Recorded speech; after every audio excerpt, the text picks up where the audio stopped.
What's up, everybody? It's Sean and Lee back with you. Some DFS values, DraftKings mainly. Listen, it's week 6, and I have to make a little mea culpa here. Normally, we'd have a Monday Night Football strategy article out on RealDealFantasyHQ.com, but unfortunately, this old man here ended up on Marathon Monday route first, and then got to see his Red Sox. So I am very sorry, but as Lee pointed out to me a minute ago, there's a lot going on in my neck of the woods. So what's going on in your neck of the woods, Lee? How are you? Well, not nearly as fun, it being as I'm from Jersey. There's not a lot of baseball left to root for. But yeah, I mean, the Giants are falling apart out here. The Jets are what they are. I mean, good thing I'm a Cowboys fan, right? Yeah, I was going to say, because your New York Giants are falling down like dominoes. Holy smokes. Oh my God, are they ever? Are they ever? Yeah. That injury bug, I mean, I think we might be jinxed. I don't know. Well, the thing is, it's like you can't have Saquon Barkley and the rest of the team healthy at the same time. I'm pretty sure that was kind of the drafting witchcraft that happened there. I don't know. Yeah. And now he's out, and everybody else is too. So it's not good. Q tags all around. I do want to point out a couple things though, because I've been noticing that. By the way, we want to thank everybody who watches us for this DFS value show and then our stack show that happens later in the week. But I really want to say I've been noticing that our articles on RealDealFantasyHQ.com maybe not getting as many views as in the past. And here's the thing: if you didn't read what we wrote this weekend, you wouldn't have stacked both Antonio Brown and Mike Evans together. Yep. You would not have stacked Justin Herbert only with Mike Williams and a Cleveland running back. And by the way, that was the lineup to have: Mike Williams, Justin Herbert, Evans Eckler, and Brown, and a Cleveland running back. And so the thing is, whether you're listening to us here on YouTube or you're reading us, I'm telling you right now, nobody is giving you coverage like we are for DFS, and that's a promise. And the other thing I want to point out too, on Sunday Night Football, there was nobody in the industry talking more about Emmanuel Sanders and the opportunity and the cheap price in that showdown slate. $7,000, he gets 2 touchdowns or whatever. 100% was in all of the winning lineups. And that, again, is what we try and do, is try and find you values, try and find you plays that we think are going to make your lineups better. And I think we did that this weekend and accomplished it. So well done, buddy. Yeah, no. Hats off to you, my friend. And hey, if we're gonna do a mea culpa, there's one I gotta own up from last week. And who'd have thunk that I'd get beat by volume with Cordell Patterson, huh? Who'd have thunk the volume would catch me though? You're talking about Cordell Patterson. Yeah. Well, a day in which he doesn't get in the end zone, but man, he racks up the yards, racks up the touches, and does exactly the opposite of what we talked about. I believe, sir, I owe you a millionaire ticket. If you'd like to cash it in this week, but hold it for when you like it. Well, I might hold it on because we're going to talk about right now. What we're going to talk about right now are the values for this week. But I got to tell you, it's ugly. And part of the reason why it's ugly is there's a lot of fantasy plays that are on the bookends. You know what I mean? Tampa Bay, for instance, on Thursday night. You got Josh Allen on Monday. You know what I mean? Right. Like, you got the Sunday night game, which is there. You even have the cheap Jets. The cheap Jaguars in London this week. So you don't even have those plays kind of to mix and match with in the main slate. And I've been struggling with this, but it's kind of ugly. And I think there's going to be some sacrifices that people have to make to get the plays that they want. You kind of grin and bear it type sacrifices. And for me, it's at running back. I don't know if you agree with that or not, but I think that's where I'm going to be mainly looking for the most of my value to come from. For me, I'm actually looking at the opposite. I'm looking at a lot of question marks in the running back department, whereas I'm probably going to want to pay up for running backs this week, and get some of my studs out there. Instead, I'm probably going to look for some of those values in the wide receiver department that injuries, may have allowed for more targets out there for certain players. So, for this week is definitely a week I'm looking to pay up on running back. Okay. All right. Well, let's get into it, man. No time like the present, really. When we look at this, slate here and we start at quarterback, you do have Mahomes and Kyler. Kyler has not really performed Kyler things the last 2 weeks, and he's a little bit question mark right here. But when we're looking at quarterback here, this is another place that I personally think I'm going to be sacrificing some costs on. But where are you looking? Where are you looking for in your quarterback this week? Well, there's only 2 games this week that the over-under is over 50 points. And there might be another one that creeps up closer to game time. But those 2 games are the Dallas and New England game and the Kansas City and Washington game. So for me, there's a huge value in that Washington-Kansas City game with Tyler Heineke. Tyler Heineke coming in at 5,800. The Kansas City Chiefs have given up the most points to quarterbacks in the National Football League this year. And you know what? When he's given the opportunity against the defense, he's very capable. He can put up 25 points for you, so he's somebody I'm probably looking to start my stacks with this week in a game that should be relatively high scoring. You know what? I agree. And honestly, if you hadn't brought him up, I would have brought him up here too. 5,800 in a game that should be as much of a shootout as any of the Kansas City games have been this season, mainly because of the Kansas City defense. I do think he's going to be extremely popular at that price. And so the question is what would you go all the way up to Mahomes? Would you pay up for Mahomes in that situation? If you say we look at, Taylor Heineke being in 30 to 40% of lineups or something like that. Right. Or would you switch just to the other game that you mentioned, Dallas and New England? Yeah, I'd probably switch to the other game. I mean, realistically, Dak Prescott comes in at 7,100 with a pretty decent value. Mac Jones on the other end comes in. Let me find him down here, 5,200. To whereas maybe he catches some of the catch up game, some of the junk time game towards the end, and throws you 2 touchdowns and gets you some return on that 5,200. So yeah, those are absolutely the guys I'm looking at to start with quarterbacks.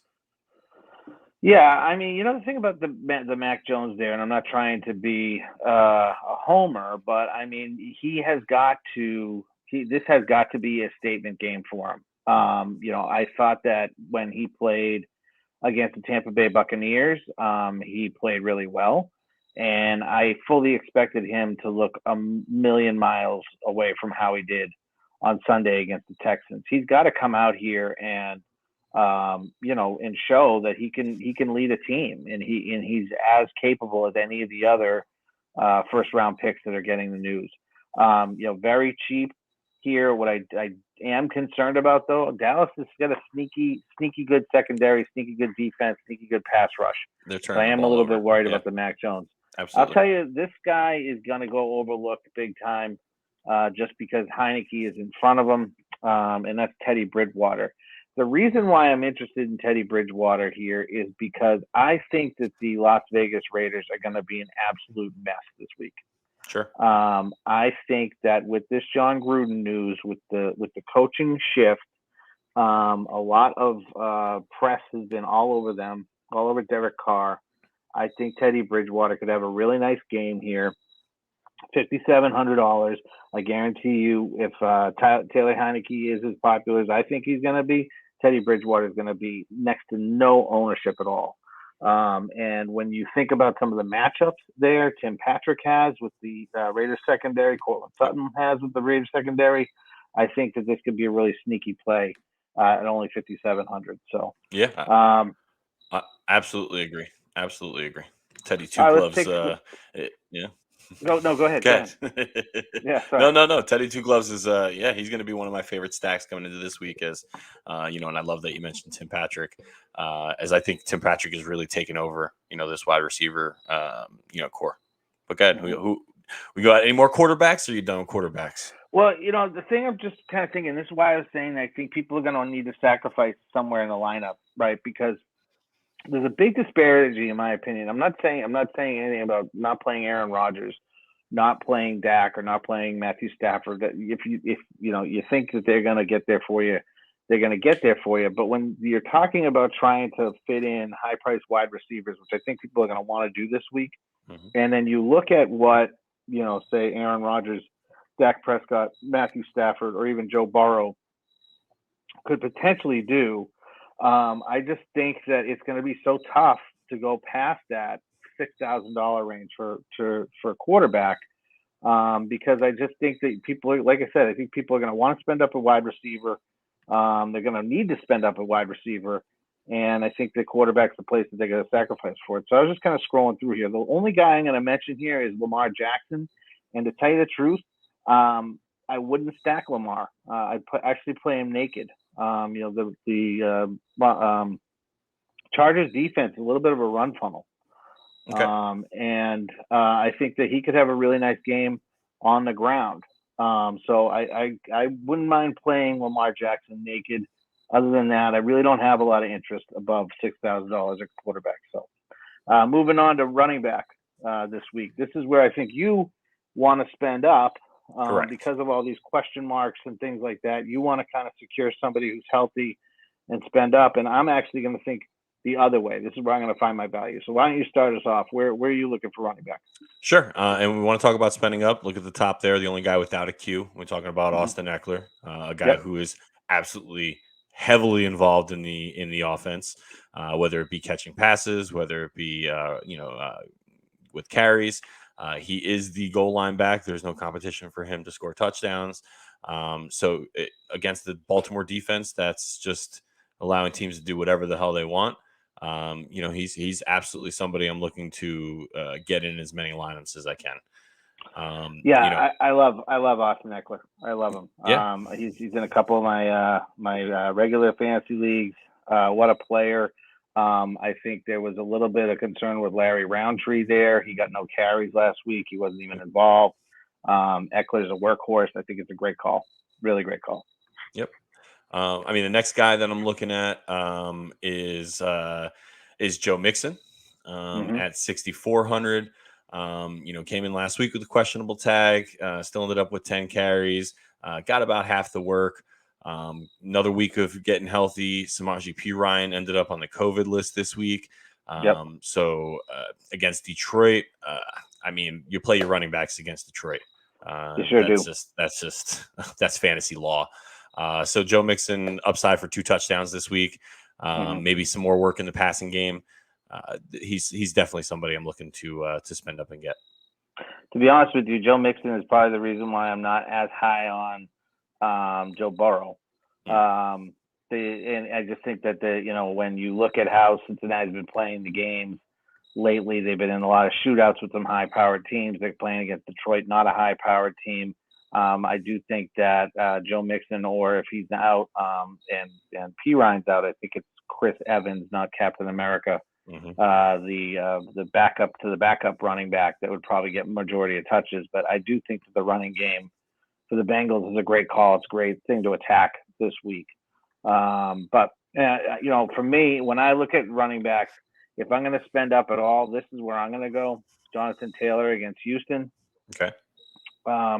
He's coming off a phenomenal game. This is another situation where the Houston Texans made the Patriots look really silly, but Damian Harris came through for us. And I think that Jonathan Taylor is in a much better situation, much better offensive line, healthier offensive line than the Patriots came in with last week. I love his opportunity. Houston, 6,600. I don't think that he's going to have any fear from Nyheim Hines taking anything from this game. I don't think they're going to be playing from behind at any point. There's a possibility that Marlon Mack's going to get moved to the Chiefs or another team that's looking at him. I think Jonathan Taylor's in a great spot for $6,600. But after that, I am going way downtown. Way downtown to Chinatown. I'm talking about this guy, Devontae Booker. Okay. From your New York Football Giants. With Saquon going down, Booker looked pretty good last week. Looks like he had a step. I'm not afraid at all of the Rams' rush defense, especially if Daniel Jones can't make this game. Mm-hmm. I think they're going to lean on the run game pretty heavily. It's going to be Booker. And at $5,400, I really don't mind a guy that's probably going to get 90% of the running back work in a game that they're going to be playing catch up and trying to score points as much as they possibly can. Yeah, this could be a game where he catches a lot of passes. I mean, he's a very capable pass catcher. So he's going to be out there all three downs. Mike Glenn is going to be looking for that outlet real quick. And he's going to check down to the running back, 12 times, 15 times this game. So there's a good chance Booker could walk into double-digit targets this week. Yeah, I just love that price, $5,400. The other guy that is kind of an interesting one here is Darrell Williams with CEH going on the IR. Darrell is next man up. He's been with the Chiefs for a while. He has not had the workload that Damian Williams had as the backup last year, or 2 years ago, too. But I think that Darrell Williams is an interesting thing here. This should be like we talked about, a kind of a back and forth game. And we did see CEH start to get a lot more involved in this offense last 2 weeks. So 3 weeks, really. So I do have some interest here. $4,900 for the starting running back of the Kansas City Chiefs in a game that is going to be probably a high-scoring one. I think that's really too cheap for a guy who's going to get a lot of touches, in my opinion. No, yeah, absolutely agree. I think the Kansas City running backs have been getting a lot more involved in the pass catching aspect of the offense. And last week he ended up with 5 targets. He could easily replicate that again this week, maybe even get more. Great opportunity to get into the end zone. So he's a great play at that value. There are 2 guys that I was looking at value wise down in that kind of range. I know I talked a little bit about spending up, but in that 4,800, 4,700 in that same game, JD McKissick, as he could, we talk about guys who could catch a lot of passes out of the backfield, and he, last year he made a living off of that. And also in that Dallas New England game, Brandon Bolden is somebody I want to keep an eye out, especially with Damian Harris getting injured. He could walk into a few more carries. He's already getting a ton of targets out there. They could be playing from behind. Mac Jones could be checking down like crazy. Another guy who could be walking into double-digit targets. Yeah, I mean, as a Patriots guy, I do think Bolden is going to be your James White kind of clone with White out. They have a lot of trust and faith in Bolden. He's been a special teams guy forever. They used him off and on. When they missed on his contract 2 seasons ago, he went to the Miami Dolphins and scored a touchdown on them. No surprise, he's back on the squad 2 years later. I think that he's going to be the James White guy. I think that personally it's going to be your friend of mine, Ramondre Stevenson, who's going to be the Damian Harris backup that's going to get a lot of work here. My problem is I just don't think they're going to be able to run very effectively on the Dallas defensive front if we don't have our offensive line back. And only 2 of them right now are confirmed to be back on the field. The other 2 are still questionable. We saw what the Houston Texans did to them without their offensive starters, and I'm kind of very concerned about the Patriots' running efforts against the Dallas Cowboys. Yes, sir. But that being said, great price, $4,500. If this guy's going to be the guy who gets the Damian Harris touches, this is a value show. I'm not trying to go doom and gloom here. All right, so let's talk about wide receiver here. This is where I'm going to be paying up mainly, and I think this is where you're going to be paying down mainly. So Why don't you start with your values at wide receiver? Yeah, so we'll stay in that same game. Jacoby Myers is somebody who operates in the middle of the field. I've talked about how that's how you're going to attack the Dallas defense is in the middle of the field. So Jacoby Myers is a guy who I'm looking to get a ton of yardage and a ton of catches. Maybe he doesn't get into the end zone, but he's at 5,500. He could get you 15 to 20 points just off catches and yardage. So yeah, I'm going to make a bold prediction that this is the first Jacoby Myers touchdown of his entire career this weekend against the Dallas Cowboys. That's what I'm going to predict that. I'm going to predict that. That's bold. All right. Bold. I might take that to DraftKings myself. Yeah, it hasn't happened yet. We know it hasn't happened yet, but it hasn't happened yet. I think Absolutely. it's going to be the time. Absolutely. I think it's going to be time. You know what was awesome to see this guy Robert Woods come back. Bobby Trees last week. You know what's crazy is though. This is why I'm saying I can't see myself spending up for wide receiver when Robert Woods only had a $300 price increase week to week, and he had an amazing game last week and was clearly back in this offense at only $6,100 against a hapless New York Giants. I kind of like this price a lot for Bobby Trees. Oh, absolutely. Yeah, came off a huge game last week. You know, a lot of momentum coming into this week again. A game in which the Giants defense can absolutely get exposed. I could see them going up early, quick, and him catching a touchdown, maybe even 2 in the first half. Yep, absolutely. Yeah, so, and I also really like his usage still, as always, in the end arounds and kind of the gimmick plays and things like that. I will tell you something that is going to shock you a little bit, but Marquis Brown is only $5,900.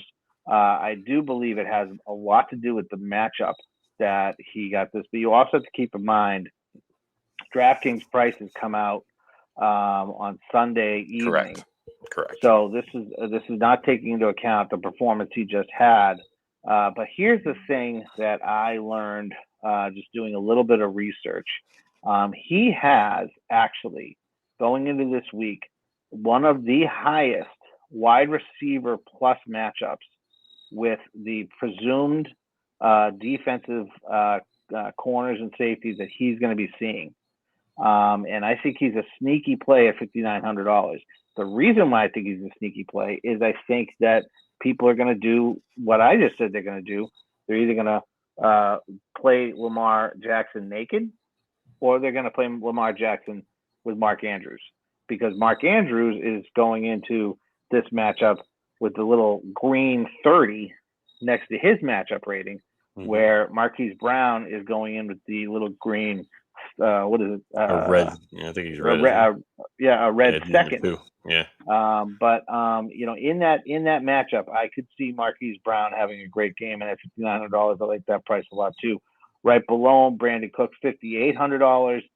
Pretty much has been quiet the last 2 weeks, but now he gets Indy, who is not necessarily the best defensive match. I mean, the toughest defensive matchup we thought as they were going to be going into the season.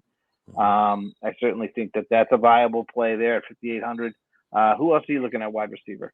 Yeah, so there's a guy I mentioned a couple of weeks back, Amon-Ra St. Brown, who is now by default possibly your number one operating out of the slot here. You know, and you know that's something they're going to be throwing a lot against Cincinnati, and Jared Goff needs to get the ball out of his hands quickly. And he gets open, man. Every time I look at him, he is getting open, and Goff's just not looking at him. But last week he was looking at him, and 8 targets, 7 catches, 65 yards. I'm looking for him to get into the end zone this week as well. Sneaky play too, because the Cincinnati Bengals cannot defend anybody in the slot. In the slot, right? In the slot, and at $4,200, you're 100% right. He could get all those targets. Absolutely, all those targets from Goff. I love that price. I love that play. So we know a lot of the pass catchers in Kansas City are banged up. So I'm going to want to take a shot at one of the other pass catchers. I'm probably going to start with Mecole Hardman at 4,200. Yep. You know, all he needs is 1-2 catches to really pop off. But now we could be looking at a situation where Mecole Hardman could be getting 8 targets, 10 targets this week. You know, last week he 12 targets. 176 yards. I mean, he could turn that 1 or 2 of those into a touchdown this week, and we could be looking at a guy who finishes as the number 1 receiver on the board. You know, the funny thing is that honestly, even though like you're looking at the game log here, 3 targets against Philadelphia, 4 targets against the Chargers. Don't forget that the Philadelphia game, that was a Tyreek Hill monster performance. But the thing that I think is interesting is he's getting much more possession type targets possession type receivers. You're not just seeing him being used as the X down the other side of the field opposite from Tyreek Hill. I agree with you. I think the Chiefs are using him much more as an offensive weapon. I think it's great. The reason why, though, I am paying down elsewhere, right? When I look at all these Q tags here, I don't think that we're going to have all these Qs necessarily, come true. Time. I think, come game time. But I'm not even talking about Adams and Hill. What I'm talking about is 7,100 Terry McLaurin in that Kansas City matchup against a terrible Kansas City secondary. I'm talking about Jamar Chase, who has, if I'm not mistaken, what tied Randy Moss for the most deep touchdown passes in a rookie season. Yep. Just this past weekend, playing against Detroit. I think this is a big Keenan Allen game, believe it or not. Again, Baltimore secondary, their slot corner is trash, and Keenan Allen could eat him up. Cortland Sutton's another guy I like this week.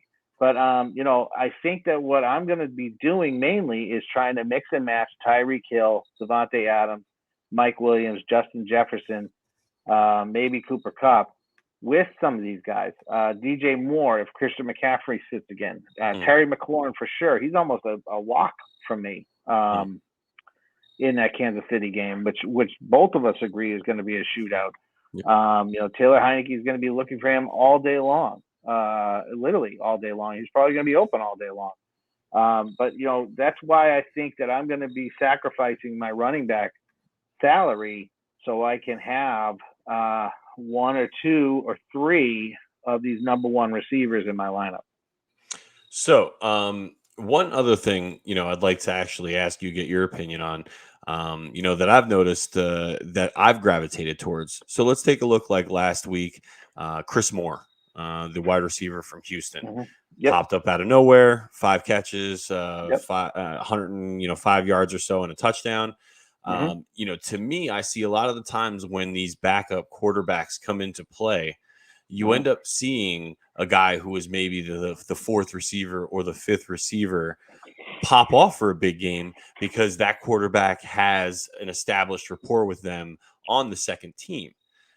So do you think, in games like, maybe this one where Chris Moore, or we have Mike Glennon coming in, where maybe like John Ross the third or somebody like that might be a great value play just off cashing that rapport with, from practice?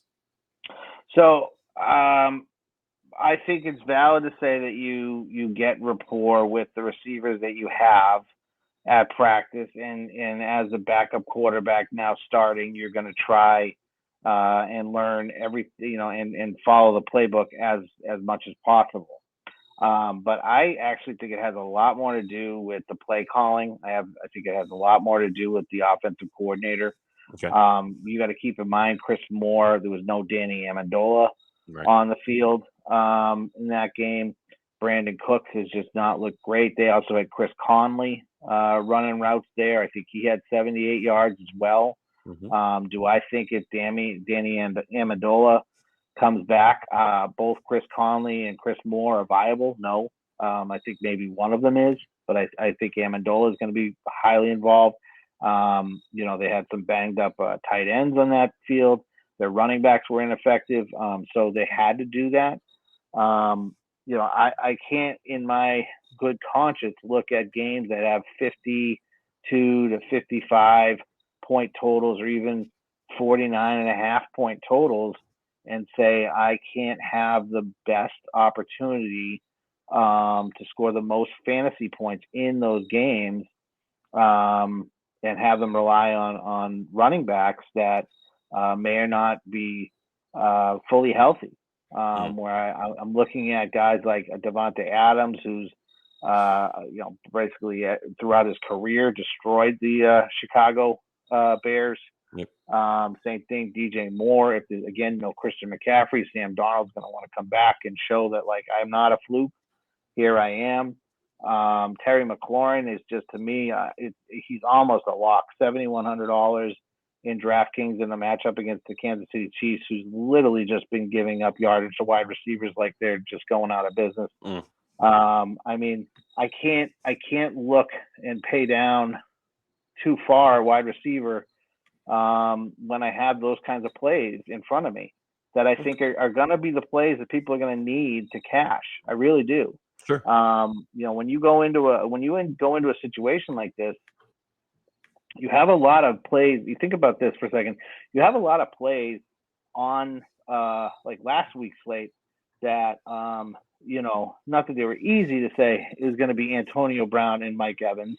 But, my theories on that were when Antonio Brown's on the field, Tom Brady targets them, number one, and Mike Evans just happened to be the lowest owned of the big three down there going into the week. So they were my locks, Antonio Brown and Mike Evans. Could it have been Chris Godwin who got to those 2 touchdowns? Sure. But either way, my point being here is that you're talking about high-powered wide receiving core of a team that, in a high scoring game, you can't, to me, it's impossible to sacrifice that. And you have to find places to sacrifice that otherwhere. So I understand what you're saying, but I think that my theory on that has more to do with the play calling and the cards that the team is dealt. Gotcha. Yeah. Gotcha. Well, that's fair. Well, let's move on to tight end before we go off on too many tangents here. Sorry, man. Yeah. No, it's okay. Talk. I'm sorry for putting you off on that. No. I mean, I hope that people understood what I was saying, and maybe it helps, and maybe it helps you. I don't know, but that's just my theory, Yeah. So, I gotcha. So what are you looking at tight end, man? So, my number one rule with tight ends, you play your tight ends against the Dallas Cowboys. So, last week we saw Hunter Henry get in the end zone. 6 catches, 75 yards, and a touchdown. I'm looking for a repeat performance. If there's anybody that's going to be successful in that offense against the defense, it's going to be, getting the ball out quick to that tight end in those intermediate routes. So Hunter Henry's who I'm definitely going to start off my slate with this week. For sure. $3,900. I mean, that just should be a great spot for him. At that price, you also don't need him to go off. 15 points is all you really need from there. Yep. Great pick. Absolutely great pick. I actually am going to go a little bit lower here, and I don't know why, but I'm going to go with CJ Uzomah too at $3,100 against Detroit. I just have a feeling that there's another Uzomah game coming. And at $3,100, I don't mind that matchup either. But I do think that paying up on tight end is going to be another thing people need to do. When you look at Mark Andrews' opportunity in that offense, he just came off of a huge Monday night game, big time. And I think he's always in play. I like Dalton Schultz too against the Patriots.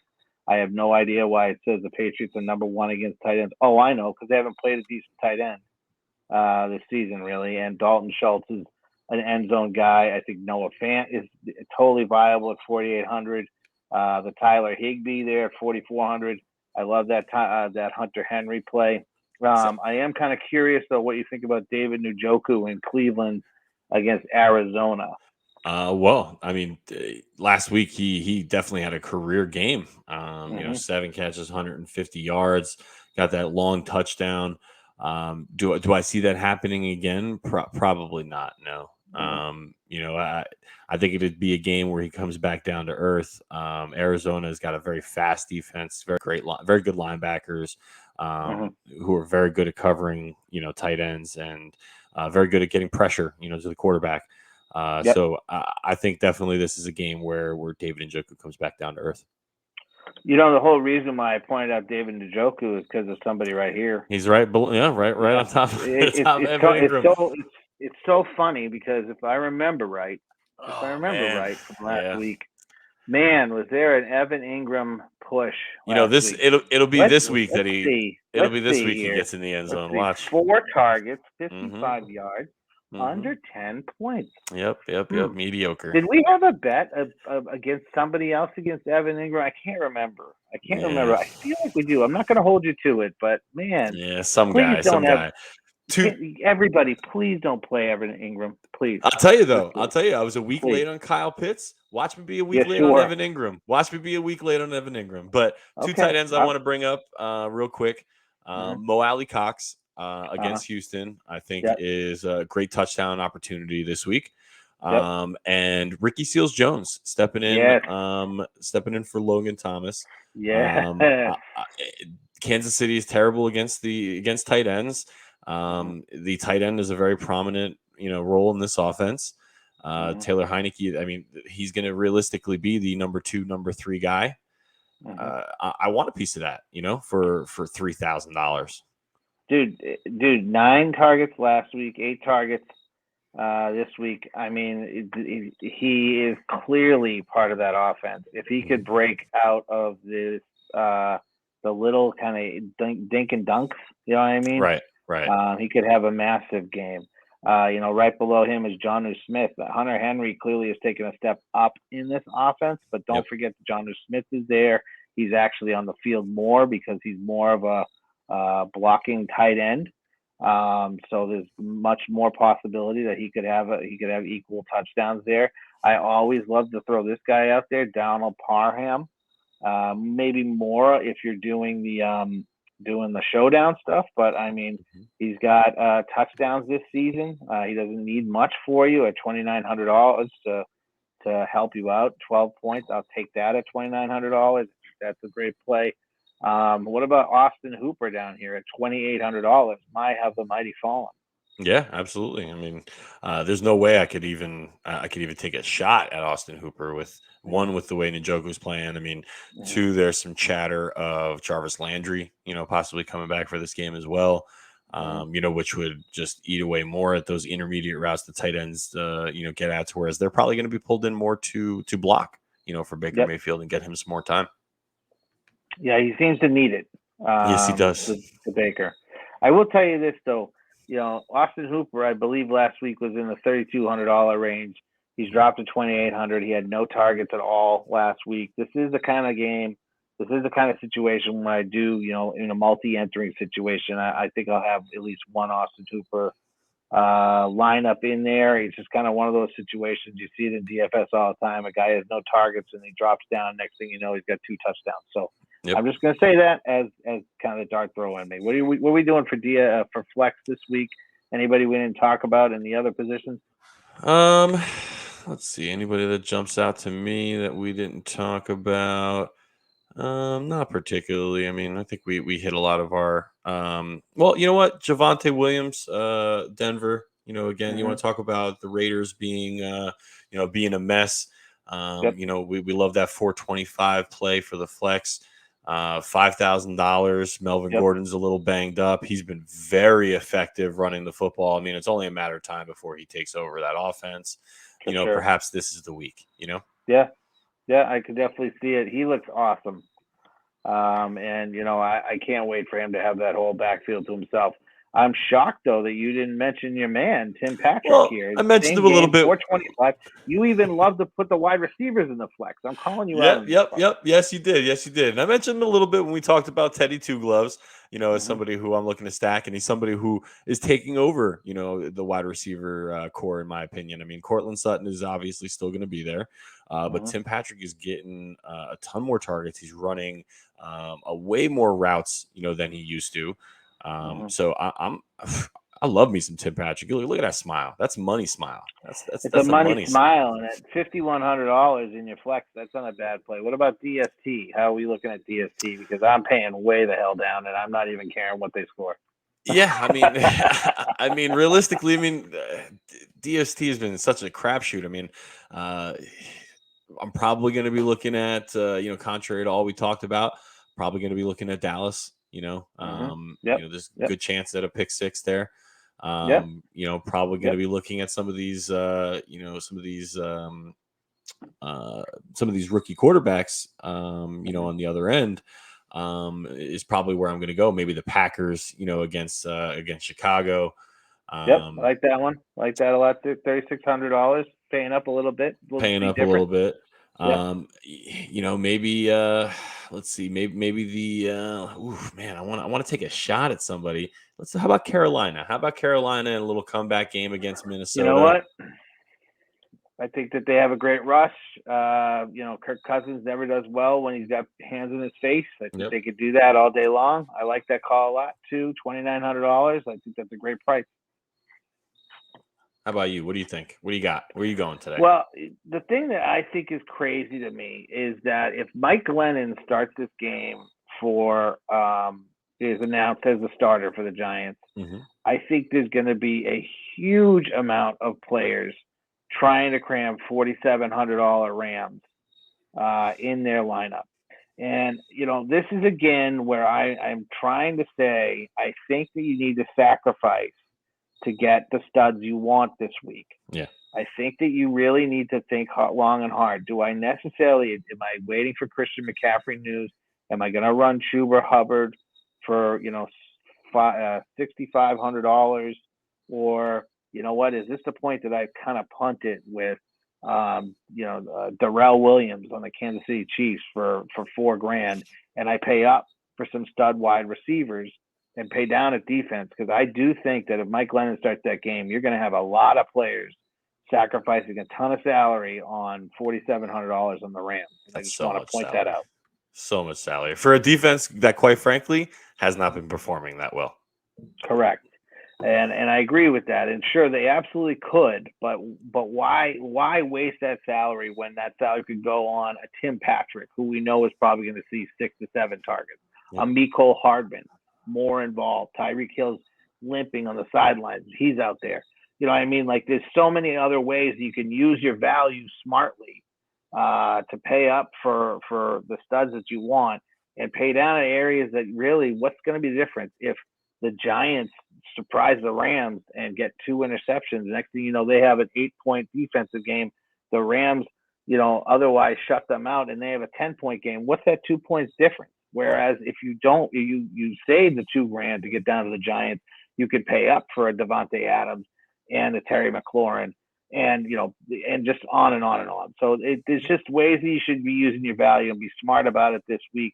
Don't fall for things. Don't fall for the news and things like that. Don't also jump in like seeing an interview with Aaron Donald in the morning being like, Mike Glenn's gonna get killed. Like, oh man, that guy's the number 1 defensive player in the league. I gotta listen to him. I gotta put $4,700 in my lineup.